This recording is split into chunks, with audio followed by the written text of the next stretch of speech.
Mga Diyos, di sumamba sa revoltong ginto na aking ipinagawa. Iniuutos ko sa inyong lumuhod kayo at sumamba sa ipinapagawa kong revolto sa sandaling marinig ninyo ang tunog ng mga instrumento. Kung hindi, ihahagis ko kayo sa naglalagablab na pugon. Sa palagay pa ninyo'y may Diyos na makakapagligtas sa inyo? Wala po kaming masasabi sa inyo tungkol sa bagay na ito. Gawin ninyo kung iyan ang gusto ninyo.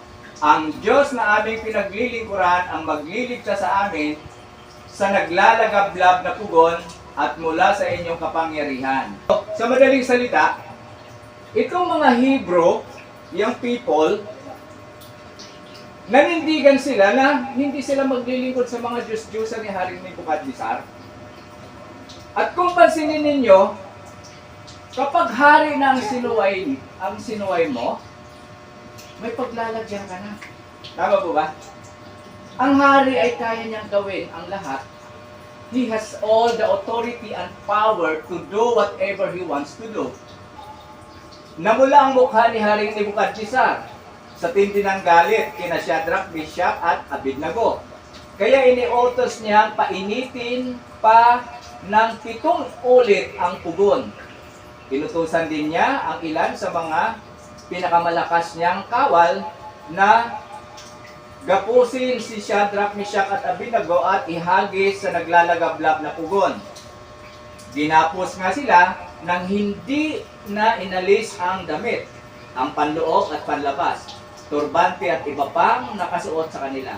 At inihagis sila sa naglalagablab na apoy.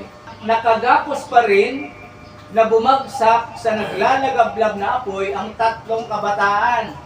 Nagtaka at biglang napatindig si Haring Nebukadnezar at tinanong sa kanyang mga tagapayo, hindi ba 3 lamang ang inihagis sa apoy? Ito nangyari. Opo, kamahalan, sagot nila. Verse 25, bakit 4 ang nakikita kong walang gapos at naglalakad sa gitna ng apoy ng hindi nasusunog? At ang tingin ko sa ika-4 ay parang anak ng Diyos.